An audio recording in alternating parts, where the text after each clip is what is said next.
ही सुंदर अवसर है, बड़ा ही पुनीत मौका है और बड़ा ही सुघर बेला में उधर दुल्हे बाबू बिटिया रानी के गले में जयमाल डालने जा रहे हैं और गौरी शंकराचार्य आपका बेटा है, आपका भाई 2 लाइन एक ऐसी चीज सुनाने जा रहा है। बहुत बियाह है में बियाह करावे वाला बिरहा हमन गोली 2 लाइन एक गुठे बात हम बतावे चले थी। आज के महफिल में दुल्हे बाबू और बिटिया रानी को शुभकामना देते हुए एक शादी का की याद हमको आ रही है। ई महफिल देख करके और कौना शादी का याद आवत बा, एक लाइन तरजबा में मिले तनी से एक लाइन बढ़ जो जतनी है।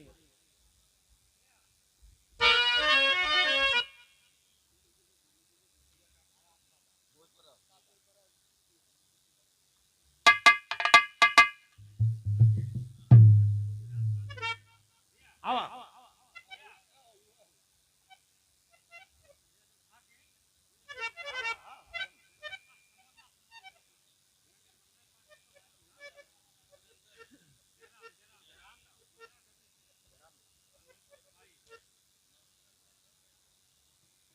दुल्हे बाऊ के भाई और इस महफिल के राजा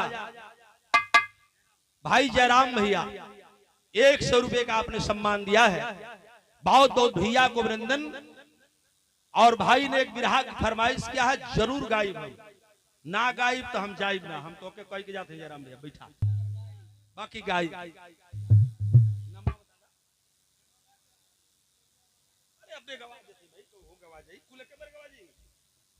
भैया हो।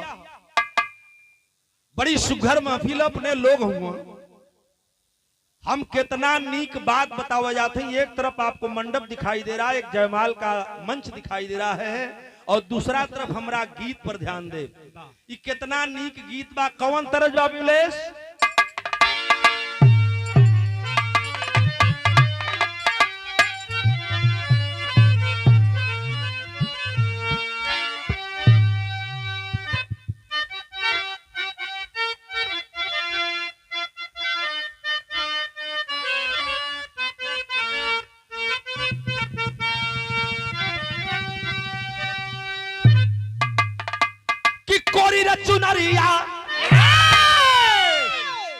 कोरी रचुनरिया में लागी जई हल्ला छना पटना जनी जा सजना।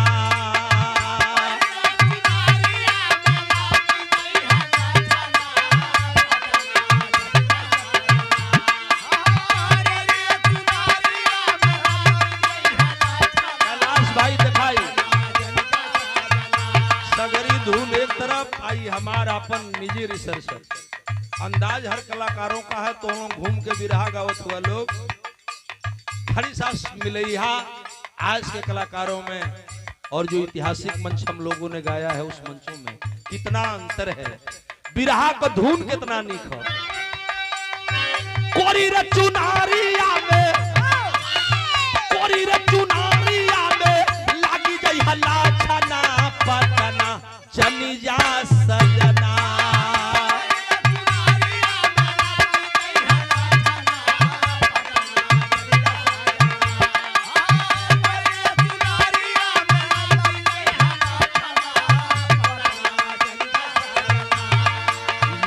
देवरा कोरी कवनो घटना पटना जनी जा सजना। देवरा कोरी कवनो घटना पटना जनी जा सजना।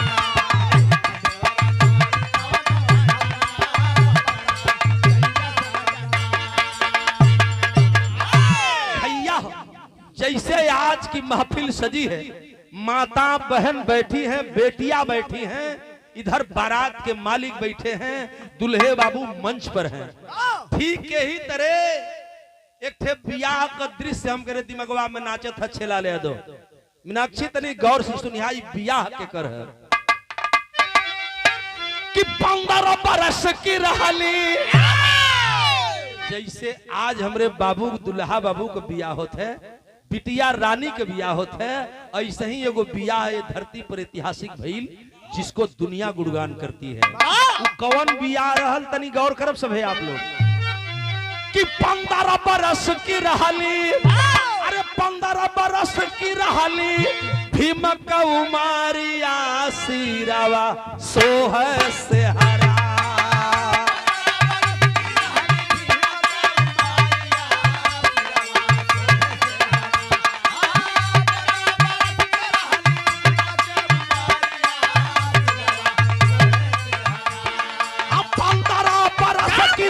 भीम कौमारिया सिरावा सोह से हरा।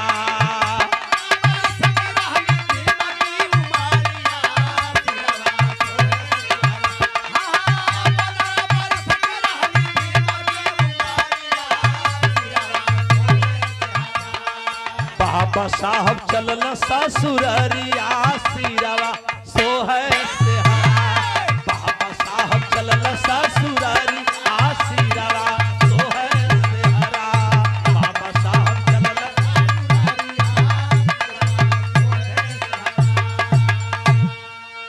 रामजीराव सकपाल महाराज की 14वीं संतान माता भीमाबाई की गोद में जन्मा वह बालक जिसको विश्व के लोगों ने सूर्य की उपाधि दिया। 32 डिग्रियों को लेकर के आया हिंदुस्तान में और हलचल पैदा कर दिया। 1906 की घटना है। 14 अप्रैल 1891 को बाबा साहब का जन्म होता है और 15 साल की उम्र में यही तरह ब्याह तय हो गई। जैसे हमारे बाबू दुल्हा बन के आइल बाटा, यही तरह बाबा साहब दुल्हा बन के चलन। 1906 की बात है। और कहां चले, कौना लड़की से बियाह तय भला तनी हई दे। मनोज बाबू हमारे छोटे भाई नेता हैं, हमारे भाई हैं, बहुजन समाज पार्टी के नेता हैं। भाई तो सम्मान आए हैं, बरबदू को आशीर्वाद हो। कितना सुघर लाइन हो। वो लड़की कौन रहा जहां बाबा साहब दुल्हा बन के चलन है। आहा कि भिक्कू वालंक कर, अरे भिक्कू वालंक कर कि रमा थी कुमरिया।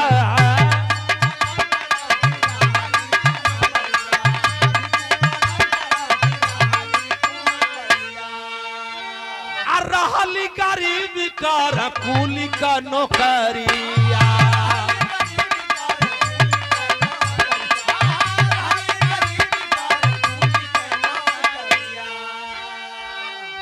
दुल्हन रामाबाई भिक्कू वालंकर पुणे के रहने वाले बहुत ही गरीब परिवार। उनकी एकलौती बेटी थी, नाम था रमा। पूरी लड़की को बाद में रमाबाई कहा गया। और रमाबाई 9 साल की थी और बाबा साहब 15 साल के थे। बच्चा बालक भीम दुल्हे के रूप में जाते हैं।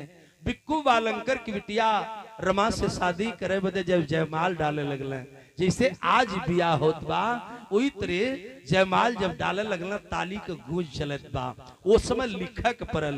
कितना गरीब थी भिक्कू वालंकर कि भिक्कू वालंकर की रमा थी कुमरिया। गरीब परिवार कर कुली का नौकरिया।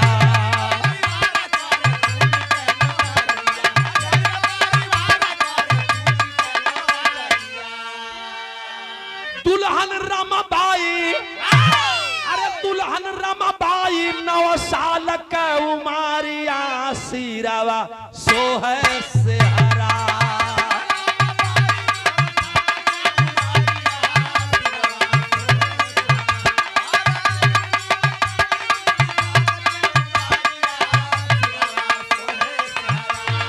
बाबा साहब चलल ससुररिया सिरावा सोह से हरा। बाबा साहब चलल ससुररिया सिरावा सोह से। बाबा साहब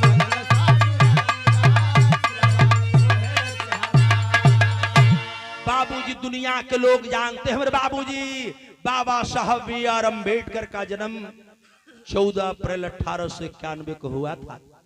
लेकिन दुर्भाग्य रही बाबा साहब के पिता रामजीराव सकपाल महाराज की पहली पत्नी माता भीमाबाई।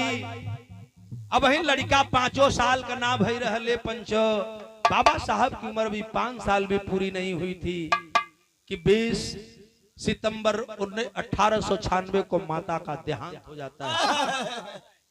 बबुआ टोरा हो गिलन, लेकिन पाले पोसे वालन लोगन के लगे ऐसा उमंग रहल, ऐसा उम्मीद रहल कि एक दिन ये बच्चा दुनिया में नाम रोशन करेगा। और वही हुआ। क्या हुआ? लाइन। हमारे छोटे भाई बाबू मनोज नेताजी पारा गाजीपुर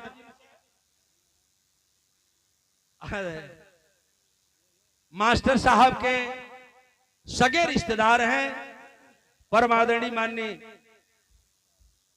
जेई साहब के जो साले भी हैं और हमारे भाई हैं, आपने सम्मान किया है। बहुत बहुत सम्मान दोनों भाइयों को, मनोज बाबू को, आपको बहुत बहुत नमो बुद्धाय। बाबा साहब के ब्याह वाली गीत पर हाई तनिषा देखा है भाई का बाबू।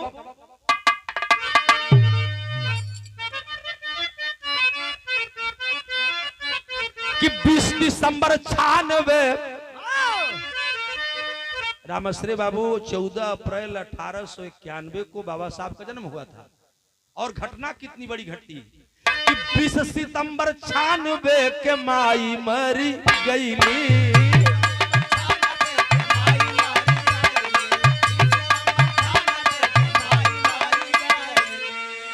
दूसरी मतारी, अरे दूसरी मतारी जीजा बाई बन के आईली।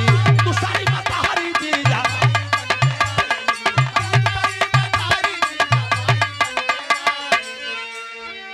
96 में ही माता का साया बेटे के सर पे से उठ गया। पालन पोषण मौसी के हुआ। पिताजी बड़ा घबरा गए, बेटा अनाथ हो गया, मैं इसे पढ़ाऊंगा, विश्व में नाम करेगा, इसलिए इसे माता की जरूरत है। ये पंचो 2 साल खाली बीत रहल। और 96 में 2 साल बीतने के बाद 98 में पिता रामजी राव सकपाल महाराज ने दूसरी शादी कर लिया। बाबा साहब भीमराव अंबेडकर का मैभा मतारी आ गई। वो माई का नाम रहल जीजाबाई। और वही जीजाबाई पाल पोस करके जब बच्चे को पढ़ाने लगी तो वह दुनिया का सूर्य बन के सितारा चमका। हम बतिया बियाह करत रहलिन। 1906 में बियाह तभल भिक्कू वालंकर की बिटिया रमा से शादी हुई जरूर। रमाबाई ने वो फर्ज अदा किया। उपला बीन के मीनाक्षी, गांव में से गोबर बीन के, खेते में से गोबर बीन बीन चिपरी पात के, जौन हमरा और तारा और चिपरी कहल जले, गोईठा पात के ओकरा के पूरे में बेच करके माता रमाबाई अपने पति को पढ़ाती हैं। और विश्व का ऐसा विद्वान बना वह बालक BA BEd MA PhD bar LLD DLitt barristry of London, इतनी डिग्रियां लेकर के आया कि दुनिया लोगों का पूज्यमान हो गए। मेरी बात क्या ऊंची होने जा रही। मास्टर साहब के चचा जी जो हमारे चचा हैं, आप पिताजी की तरफ से क्या अनुष्कार, और उमा शंकर यादव जी, उमा शंकर यादव जी भाई तरफ सम्मान आए हैं। हार्दिक नमो बुद्धाय, जय भीम। बर वधू को आशीर्वाद, सकल पंच को आशीर्वाद। इसी में परिवार चलाने के लिए जब शादी रिश्ता तय होता है, केहू का ब्याह हो तो सृष्टि को चलाने के लिए, यहाँ तक कि भगवान बुद्ध ने अपने माँ बाप का ऋण उतारने के लिए एक बच्चे को जन्म दिया। और राहुल जैसे बच्चे को जन्म देने के बाद, अपना फर्ज अदा करने के बाद कि हमको भी मेरे माँ बाप जन्म पाए हैं तो मुझे भी एक सृष्टि की रचना चलाने के लिए एक बच्चा पैदा करना चाहिए। राहुल को जन्म देने के बाद अपने माँ बाप को छोड़ चले थे। लेकिन बाबा साहब भी और अम्बेडकर इतनी गरीबी में रह करके पढ़ते हुए भी बाबा साहब के एक नहीं 5 संतानें हुई। दुनिया के लोग जानलन कि 4 ठे बेटा रहलन, 4 बेटा के दुनिया के लोग जानलन। हम बतौली कि नहीं 5 संतानें बाबा साहब की कुल थी। तो कौन कौन थे मैं बताने जा रहा हूं।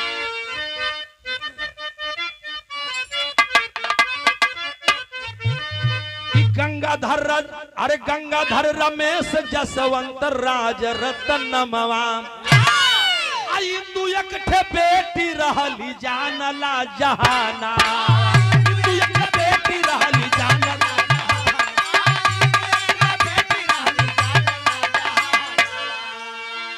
बाबा साहब के 4 बेटे हुए। उसी दुल्हन से भिक्षु बालंकर की बेटी माता रमा से। बड़े बेटे का नाम गंगाधर, दूसरे बेटे का नाम रमेश, तीसरे बेटे का नाम यशवंत और चौथे बेटे का नाम राजरतन। दुनिया के लोग जानल ने पंचो, दवा के अभाव में भूखे तड़पते तड़पते माता दवा नहीं करा पाई। पिता विदेश रहकर पढ़ाई करते थे और बच्चे बारी बारी बीमार पड़े, मरते चले गए। एक छोटी सी घटना मैं बताऊंगा मीनाक्षी। छोटा बच्चा जब राजरतन तड़प रहा था, बाबा साहब B.R. अम्बेडकर अटैची उठा करके लंदन जाने की तैयारी में थे। पीछे से महेंद्र भैया इलन कलन के रेम भीम कहां जा रहे हो, तेरा चौथा बेटा भी तड़प रहा है, मर जाएगा दवा के अभाव में, तू पागल हो गया रे, अटैची लेकर के विदेश जा रहा है, क्या तेरी मति मार दी गई। बाबा साहब B.R. अम्बेडकर पिता थे न बाबू। चौथा बेटा का जब तड़पल सुनला कि हमारे चौथो लड़का मर जाई, लौट के इला तो जरूर, लेकिन अपने भाई से कहे भैया दवा दारू करा लेना इस बच्चे की, मुझे जाना जरूरी है, मैं लंदन नहीं जाऊंगा तो बहुत बड़ा नुकसान हो जाएगा। और बाबा साहब B.R. अम्बेडकर फिर अटैचिया लेके चल दिलन। ये पंचो बहन 100 मीटर गई रहलन बाबा साहब कि तब तक पीछे से एक आदमी आया और संदेश दिया कि बाबा साहब भीमराव अम्बेडकर तुम अटैची लेके लंदन जा रहे हो और तेरा बेटा मर गया। ये पंचो जब बाबा साहब सुनलन कि हमार बेटा मर गईलन तो छतिया फाट न गई। बाप थे न, लौट करके आए, माता रमा के तरफ कहे, कबो रमा ना कहले रहलन। बाबा साहब अपनी पत्नी को रामू रामू कहकर बुलाते थे। कहलन कि रामू रो मत, इस बच्चे का दाह संस्कार कर देना। थैली में हाथ जब डलन है पंचो तो उस समय कन्नी दुअन्नी चवन्नी चलत रहल। ये चचा इतना जने हमन पंच गोसाई बैठल है, कफन भर के पैसा जेब में न बा। बाबा साहब मुड़ी नीचे कैलन। अब फिर जब जाए लगलन तो लोग कहलन के रे का पगलाइल हुआ, दाह संस्कार करके जैता, थोड़ी देर देरे न हो तनी रुक जैता। तो बाबा साहब ने बात कहा था, ऐ मेरे समाज के लोगों कैसे भूल जाओगे उस मसीहा को। उन्होंने कहा कि नहीं, मेरे 4 बेटे में राजरतन भी मर गया और इस बेटे के दाह संस्कार के चक्कर में मैं पड़ूंगा तो एक बेटे की लाश के दाह संस्कार के चक्कर में भारत में बसने वाले करोड़ों बेटों का नुकसान हो जाएगा जो सर समाज के भाई हैं। मैं ऐसी लड़ाई लड़ने के लिए जा रहा हूं। और तब जाकर के बाबा साहब उसी समय लंदन में लड़कर आपको वोट का अधिकार दिलवाए थे। जौना वोट का अबे हलचल रल है और जो दशा हुई है वो आपके सामने है, मैं उस पर डिस्कस नहीं करूंगा, इसलिए कि मैं बिरहा गाने के लिए आया हूं, नेतागिरी करने के लिए नहीं आया हूं। तो मेरी एक बात जरा सा सुन लेंगे मेरे भाई, पढ़े लिखे साथी बैठे हैं इशारों में। क्या कि गंगाधर रमेश यशवंत राजरतन मवाम हिंदू इकट्ठे बेटी रहली जानला जहाना।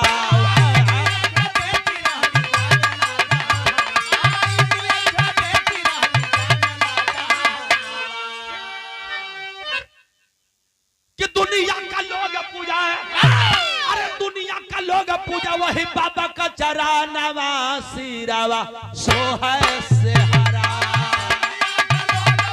बाबा का चरानिया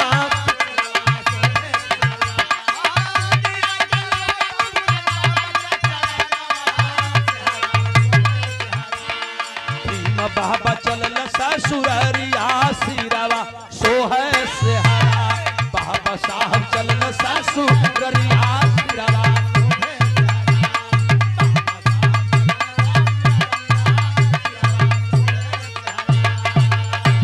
पंचो ऐसी विपत्ति में लड़ करके बाबा साहब ने दुनिया के लिए नाम रोशन किया। मेरी गीत आखिरी की तरफ इशारा करने जा रही है। ठीक उसी तरह यह जोड़ी जो आज परिणय सूत्र में बंध रही है, बेटी और बेटे को मैं आशीर्वाद देता हूं, इस दोनों बच्चों को आशीर्वाद देता हूं। तथागत भगवान गौतम बुद्ध की अनुकंपा हो, यह जोड़ी सलामत रहे और दुनिया में नाम रोशन करे, यह आशीर्वाद है इस जोड़ी के लिए। एक बार जोरदार ताली बजा करके इन बच्चों को आशीर्वाद दे दीजिए। परवधू के लिए शुभकामना है मेरी। आखिरी कड़ी लिखी गया इस गीत में, इसीलिए लाइन कि रामा जी के राम कही के बाबा जी बोलावे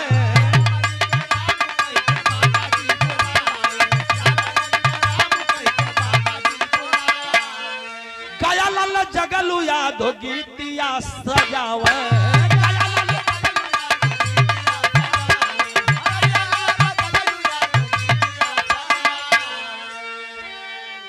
आचार्य गौरी शंकर पूजा आचार्य गौरी शंकर पूजा बाबा का प्यारिया सिरावा सोहे से